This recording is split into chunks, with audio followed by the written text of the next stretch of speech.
ఇదే first time అనుకుంటా తనుజ, రీతు ఇంతలా ఓపెన్ అయ్యి మాట్లాడడం. అంటే వాళ్ళ పాస్ట్‌లో వాళ్ళు ఎంత పెయిన్‌ని క్యారీ చేశారో సో, అదంతా గూడా ఈ ఇంటర్వ్యూలో జెప్పారు. సో, ఈ ఇంటర్వ్యూ జూసిన తర్వాతనైతే ఫుల్లు హార్ట్ అంతా నాకైతే లిటరల్లీ హార్ట్ అంతా ఒక వెయిట్‌ని క్యారీ చేస్తున్న ఫీలొచ్చింది. సో, అంత బాధ అనిపించిందనమాట.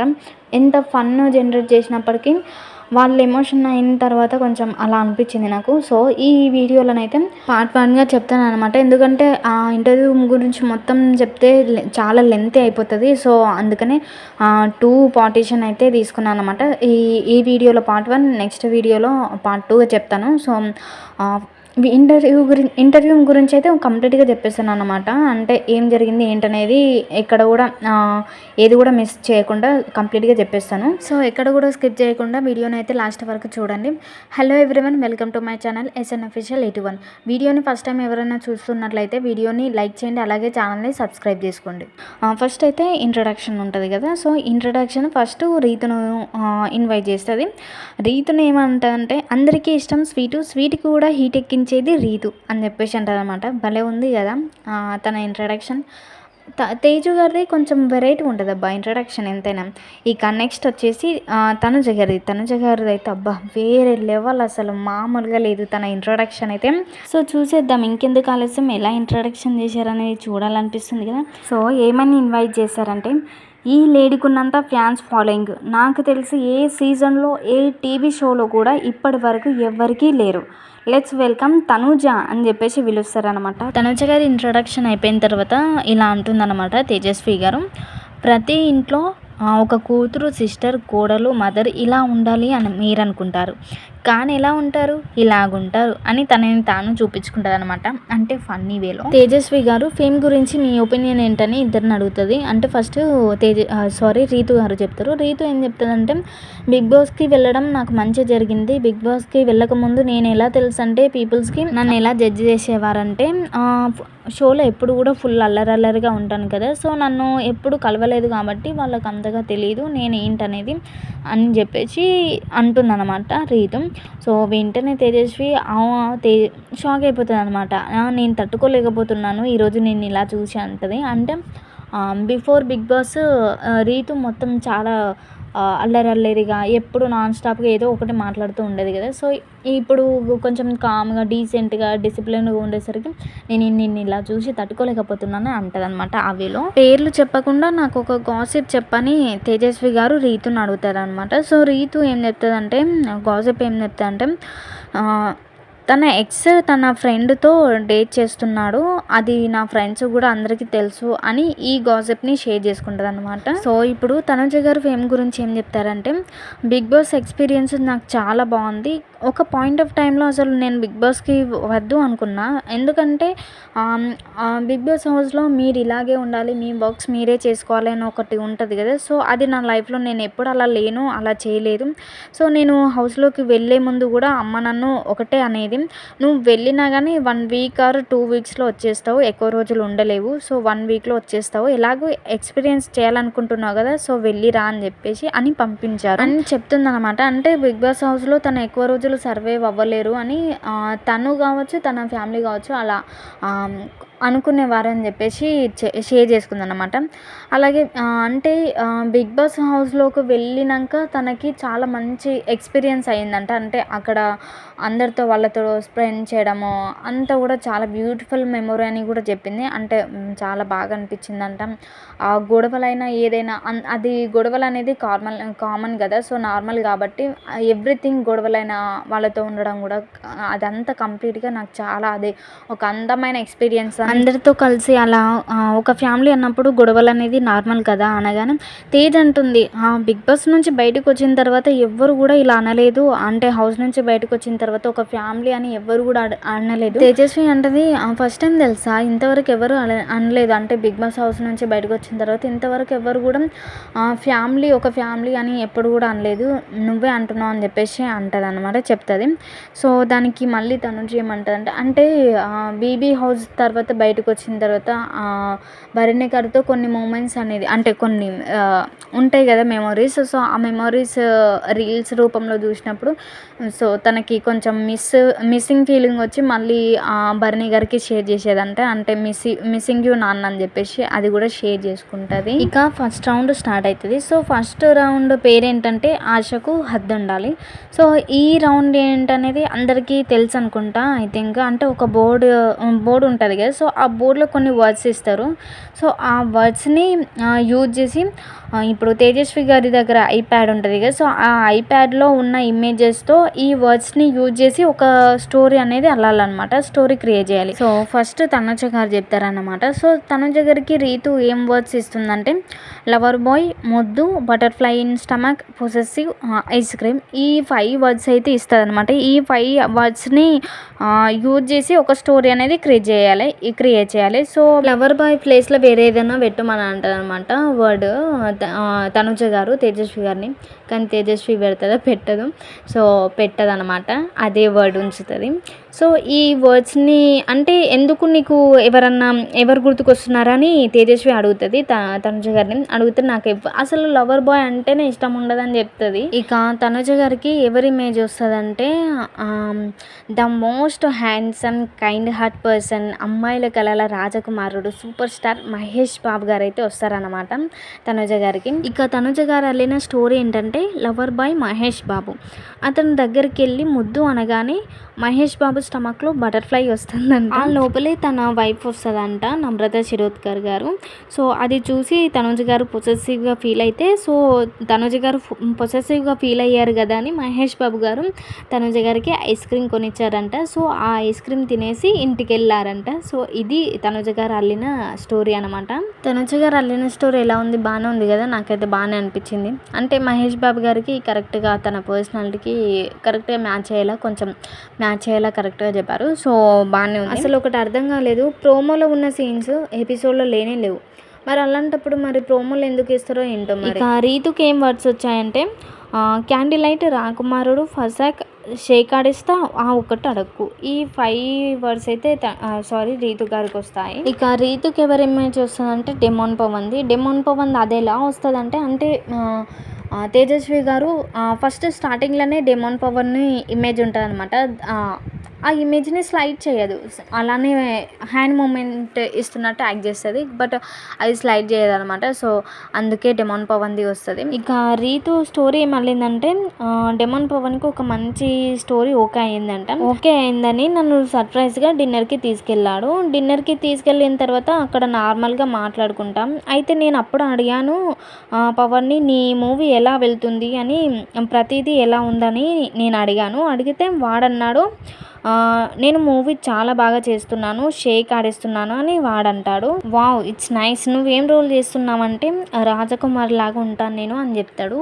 ఓ వావ్ అని. దాని తర్వాత నీకు హీరోయిన్తో ఏమైనా రొమాంటిక్ సీన్సెస్ ఉన్నాయని అడిగితే ఒక్కటి అడక్కు అని అంటాడు. సో, దాని తర్వాత చిన్న ప్రోమో లాగా ఒకటి చూపించాడు. సో, దాంతో వాడి లైఫ్ ఫసక్ అని చెప్తుంది అనమాట. సో, ఇది రీతు అల్లిన స్టోరీ అనమాట. సో, ఎలా ఉంది? బాగానే ఉంది తను అల్లింది కూడా. ఇక సెకండ్ రౌండ్ పేరు ఏంటంటే కాకమ్మ జోష్యం అనమాట. ఈ రౌండ్లో ఏంటంటే పాస్ట్, ప్రజెంట్, ఫ్యూచర్ గురించి చెప్పాలన్నమాట. అంటే వాళ్ళ లైఫ్లో సక్సెస్ అవ్వడానికి, ఇక్కడి వరకు రావడానికి వాళ్ళ లైఫ్లో ఏమేమి చూశారు, ఏమేమి దాటుకొచ్చారు, అంటే మంచి విషయాలు, చెడు విషయాలు ఇవన్నీ కూడా షేర్ చేసుకోవాలన్నమాట. సో, ఈ రౌండ్ కాన్సెప్ట్ ఇదనమాట. సో, తనుజ గారు ఏం చెప్తారంటే తనకి ఫస్ట్ అసలు ఈ యాక్ట్రెస్ అవ్వాలన్న థాటే రాలేదంట. అసలు యాక్ట్రెస్ పైన ఇంట్రెస్టే లేదంట. యాక్ట్రెస్ అవ్వాలని అనుకోలేదంట. ఇండస్ట్రీకి రావాలని కానీ ఇట్లాంటి ప్లానింగ్స్ అనేది ఏం లేదంట. సో, వాళ్ళ అమ్మ నాన్న తనుజని టీచర్ అవ్వమని, అంటే వాళ్ళ నాన్నగారు మెయిన్గా టీచర్ అవ్వమని చెప్పేవారంట. ఎందుకంటే తనుజ గారంటే వాళ్ళ నాన్నకి కొంచెం ఎక్కువ ఇష్టం అంట. మిగతా వాళ్ళిద్దరి సిస్టర్స్ కంటే తనుజ గారు అంటే ఇంకెక్కువ ఇష్టం అంట. సో, అందుకోసమే తనుజ గారికి చిన్నప్పుడు ప్యాంట్ షర్ట్ వేసేవారంట, షార్ట్స్. అలాగా ఒక అబ్బాయిలాగా చూసుకునేవాడంట. అయితే ఒకరోజు అనుకోకుండా తనుజ గారికి కాల్ వచ్చిందంట తెలుగు ఇండస్ట్రీ నుంచి. సో తను తనకి అప్పటికి కూడా అసలు ఇంట్రెస్టే లేదంట. కానీ మన తెలుగు ఇండస్ట్రీ వాళ్ళు ఏమన్నారంటే హైదరాబాద్కే వచ్చి ఇంటర్వ్యూ చేశారంట. సో వాళ్ళు ఇంటర్వ్యూ చేసిన తర్వాత తనకి వెంటనే కాల్ వచ్చిందంట సెలెక్ట్ అయ్యారని.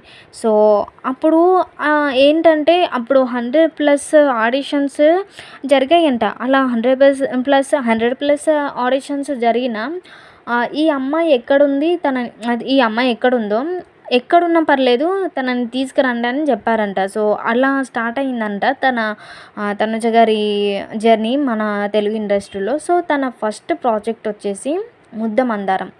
ఈ ముద్దమందారం సీరియల్ స్టార్ట్ చేస్తున్న టైంలో చాలా హెల్త్ ఇష్యూస్ ఫేస్ చేశారంట. ఎందుకంటే 24 అవర్స్ వర్క్ చేసేవారంట. అది కూడా 24 అవర్స్లో వర్క్ కూడా అంత ఈజీ అస్సలు కాదంట. అంటే ఐ మీన్ అక్కడ షూటింగ్లో సరైన ఫెసిలిటీసే ఉండేవి కాదంట. అంటే వాష్రూమ్స్ వెళ్ళడానికి వాష్రూమ్స్ ఉండేవి కాదంట. అప్పుడు వాళ్ళకి వాష్రూమ్స్ వెళ్ళడానికి కూడా అప్పుడు వాళ్ళ అసిస్టెంట్ని అడిగితే గేట్ క్లోజ్ చేసేవారంట. సో అందువల్ల వాళ్ళు వాటర్ కూడా తాగేవారు కాదంట. ఫుడ్ కూడా సరిగ్గా తీసుకునేవారు కాదంట. ప్రాపర్ నిద్ర కూడా ఉండకపోయేదంట. సో ఇలా చాలా ఇబ్బందులు పడ్డారంట. అప్పుడు అసలు ఫెసిలిటీస్ అసలు ఏమీ లేకపోవడం వల్ల ఇలా చాలా ప్రాబ్లమ్స్ ఫేస్ చేశారంట. ఒక్క మాటలో చెప్పాలంటే నరకం చూశారంట. నిజంగా తను చెప్తున్నప్పుడైతే చాలా బాధ అనిపించింది. ఇట్లాంటి మనుషులు కూడా ఉంటారా, కనీసం ఒక ఫెసిలిటీస్ కూడా ఉండవా అని చెప్పేసి చాలా బాధ అనిపించింది. లిటరల్ చెప్పాలంటే హార్ట్లో ఒక వెయిట్ని క్యారీ చేస్తున్న ఫీల్ వచ్చింది. తను చెప్తుంటే మనకే ఇంత బాధ అనిపిస్తే వాళ్ళు ఇంకా వాళ్ళ లైఫ్లో అంత పెయిన్ఫుల్ లైఫ్ని ఎలా లీడ్ చేశారో ఈ ఫేమ్ వెనకాల ఇంత పెయిన్ఫుల్ అనేది ఉందంట. సో తన ఫేమ్ అనేది ఊరికనే రాలేదు. ఇంత కష్టపడితే కానీ ఇవన్నీ ఎదుర్కొంటే కానీ ఇంత పెయిన్ని అనుభవిస్తే కానీ నాకు ఈరోజు ఇంత ఫేమ్ కానీ ఈ పేరు కానీ రాలేదని చెప్పుకొచ్చింది అనమాట. అండ్ ఇంకొక విషయంలో కూడా క్లారిటీ ఇచ్చింది. అంటే కొంతమంది కావాలని వాంటలే స్ప్రెడ్ చేస్తున్నారు కదా, ఇది వీళ్ళు కొనిచ్చారు అది వాళ్ళు కొనిచ్చారని. సో తనుజ్ గారు ఏమన్నారంటే దానికి వీళ్ళు కొనిస్తే మరి నేను సంపాదించింది నేనేం చేస్తున్నా అని చెప్పేసి అన్నారు. సో అంటే దానికి అర్థం ఎవరు కొనియలేదు అని తనకి తాను సెల్ఫ్గా కొనుక్కుందన్నమాట. తను సంపాదించుకున్న డబ్బులతోటే తను కొనుక్కుంది. సో ఇదైతే క్లారిటీ వచ్చింది కదా. సో ఇంకొక ముఖ్యమైన విషయాన్ని కూడా షేర్ చేసుకుంది. అదేంటంటే ఇంత నెగిటివిటీ ఫేస్ చేస్తున్న టైంలో తన ఫ్రెండ్స్ అంటే ఇన్ని ఇయర్స్ ట్రావెల్ అయిన తన ఫ్రెండ్స్ అవన్నీ పట్టించుకోకు, లైట్ తీసుకొని తను వాళ్ళ దగ్గర నుంచి ఎక్స్పెక్ట్ చేసిందంట. ఎవరైనా ఎక్స్పెక్ట్ చేస్తారు కదా నార్మల్గా తన బెస్టీస్ అన్నప్పుడు. ఇప్పుడు చాలా ఇయర్స్ ట్రావెల్ చేసిన వాళ్ళ నుంచి మనకు ఒక భరోసా అనేది ఎక్స్పెక్ట్ చేస్తాం కదా. సో అది ఎక్స్పెక్ట్ చేసిందట. బట్ వాళ్ళు రివర్స్లో ఇంకా తన వెనకాలే 10 మందితో ఒక ఫౌల్ అనేది క్రియేట్ చేశారు. అంటే నెగిటివిటీ అనేది స్ప్రెడ్ చేసేవారంట. సంబంధమే లేని పర్సన్ ఏమో నెగిటివిటీ ఫేస్ చేయడము, అంటే కావాల్సిన వాళ్ళేమో తన వెనకాల వెళ్ళి మాట్లాడేవారంట. సో ఇదంతా చూసి కూడా తను ఒకానొక టైంలో అసలు ఈ సక్సెస్ మనకు అవసరమా, అంటే ఉన్న దాంట్లోనే ఉంటే సరిపోయేది కదా, అంటే ఈ ఫేమ్ అనేది రాకుంటే ఇదంతా క్రియేట్ అయ్యేదే కాదు కదా అని అనుకుందంట. సో అంత నెగిటివిటీ అనేది ఫేస్ చేసిందంట పాపం. ఇక లవ్ ఎడిట్స్ విషయానికి వస్తే బిగ్ బాస్ హౌస్ నుంచి బయటకు వచ్చిన తర్వాత ఈ లవ్ ఎడిట్స్ అనేది చూసి షాక్ అయిందంట. సో నాకేం అర్థమైందంటే ఇద్దరితో కూడా లవ్ ఎడిట్స్ తనకి ఇష్టం లేదని చెప్పిందని అనిపిస్తుంది. ఎందుకంటే తను ఆల్రెడీ చాలా నెగిటివిటీ అనేది ఫేస్ చేసి అలసిపోయింది. సో ఇప్పుడు ఎవరితో లవ్ ఎడిట్ చేసినా అది తనకే కదా ఎఫెక్ట్. సో ఇద్దరితో అలాంటి లవ్ ఎడిట్స్ చేయకుండా ఉంటే తన లైఫ్ని హ్యాపీగా లీడ్ చేయగలుగుతారు. కళ్యాణ్తోనైనా సరే. అంటే ఇప్పుడు వాళ్ళది మోర్ దెన్ ఫ్రెండ్స్ అవ్వచ్చు, ఒకవేళ ఫ్రెండ్షిప్ అవ్వచ్చు, ప్యూర్ ఫ్రెండ్షిప్ అవ్వచ్చు, లేదంటే మోర్ దెన్ ఫ్రెండ్షిప్ అవ్వచ్చు. అదంతా మనము లవ్ ఎడిట్స్ చేయడం అనేది అన్నెసెసరీ కదా. సో అది ఒక అమ్మాయికి అనేది ఎఫెక్ట్ చూపిస్తుంది. సో అలాంటిది అనేది కరెక్ట్ కాదు కదా. సో నెగిటివిటీ స్ప్రెడ్ చేసే వాళ్ళు ఇప్పటికైనా వాళ్ళ థాట్ని ఏమంటారు పాజిటివ్ వేలో మార్చుకుంటే బెటర్. ఇంతవరకు తెలిసి చేశారో, తెలియక చేశారో అది మీకే తెలియాలి. బట్ ఇప్పుడైతే తన లైఫ్ ఏంటనేది ప్రతి ఒక్కరికి తెలిసింది కాబట్టి, తన లైఫ్ అనేది, తన లైఫ్ జర్నీ అంత ఈజీగా అనేది రాలేదు కదా! తను ఎన్నో నెగటివిటీస్ ఫేస్ చేసి ఇక్కడి వరకు వచ్చింది. తను ఎంత హర్ట్ అవుతుంది. తను ఇండస్ట్రీకి వచ్చిన డే 1 నుంచి ఈ నెగటివిటీని ఫేస్ చేస్తూనే ఉంది. ఇప్పటికి కూడా ఇంకా తనని అదే నెగటివిటీలో పెట్టడం అనేది కరెక్ట్ కాదు కదా! సో, ఎవరి లైఫ్ వాళ్ళది. ఒకరి లైఫ్‌లో మనం ఇన్వాల్వ్ అయ్యి వాళ్ళ పర్సనల్ అటాక్ చేయడం అనేది కరెక్ట్ కాదు. ఆ రైట్ కూడా ఎవరికీ లేదు కదా! సో, ఇప్పటికైనా మానుకుంటే చాలా బెటర్. నెగటివిటీ స్ప్రెడ్ చేసే వాళ్ళు ఎవరైతే ఉన్నారో వాళ్ళు. ఇక రీతు విషయానికొస్తే, రీతు ఏంటంటే తనుజ గారికి కంప్లీట్‌గా అపోజిట్ అనమాట. తనుజ గారు ఎలా అయితే ఇండస్ట్రీకి రాకూడదు, తనకి ఇంట్రెస్ట్ లేదో, రీతు గారికి అంత ఇంట్రెస్ట్ అనమాట. చిన్నప్పటి నుంచి అంత ఇంట్రెస్ట్ అంట. మెయిన్‌గా వాళ్ళ మదర్‌కి రీతుని టీవీలో చూడడం అనేది చాలా ఇష్టం అంట. సో, ఆ విధంగా రీతుకి టీవీలో కనిపించాలనే ఒక ఇంట్రెస్ట్ అనేది ఎక్కువ ఉండేదంట చిన్నప్పటి నుంచే. 9th to 10th ఈ స్టేజ్‌లోనే తను ఫేస్‌బుక్ ఈ ఈ వీటిలల్లో తను మెసేజ్ చేసేదంట. ఏదైనా రోల్ ఉందా, ఏదైనా క్యారెక్టర్ ఉందా అని చెప్పేసి చేసేదంట. సో, ఈ ప్రాసెస్‌లోనే మ్యూజిక్ ఛానల్‌లో తను డబ్బులు ఇట్లా ఇస్తారు కదా! ఆడిషన్స్. సో, యాడ్ ఇస్తారు కదా! సో, ఇట్లా ఇంత డబ్బు కడితే మీకు ఈ రోల్ ఇస్తాం, మీ క్యారెక్టర్ ఇక్కడ ఉందని చెప్పేసి అంటారు కదా! సో, అలా డబ్బులు ఇచ్చి నమ్మి మోసపోయిందంట. మెయిన్‌గా రీతు వాళ్ళ ఫాదర్ సపోర్ట్ చాలా ఉండేదంట తనకి.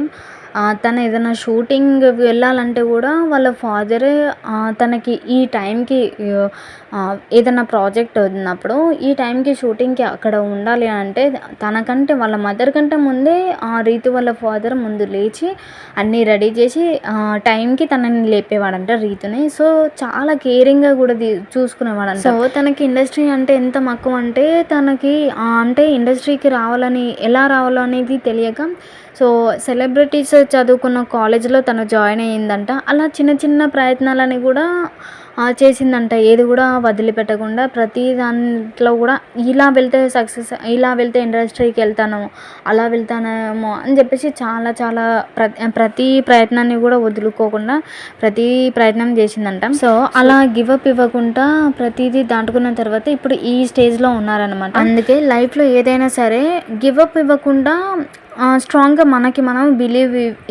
మనకి మనము గట్టిగా నమ్మి ధైర్యంగా ముందుకెళ్తే ఏదైనా సాధించగలమని వీళ్ళిద్దరూ ప్రూవ్ చేశారు. సో, ఓవరాల్‌గా ఇది పార్ట్ 1 వీడియో అనమాట. నెక్స్ట్ పార్ట్ 2 వీడియోతో నెక్స్ట్ వీడియోలో మీ ముందుకొస్తా. సో, కొత్త వాళ్ళు ఎవరైనా వీడియోని చూస్తున్నట్లయితే ఛానల్ని సబ్స్క్రైబ్ చేసుకోండి. వీడియోకి లైక్ చేయండి. ఛానల్ని సబ్స్క్రైబ్ చేసుకోవడం మాత్రం మర్చిపోకండి.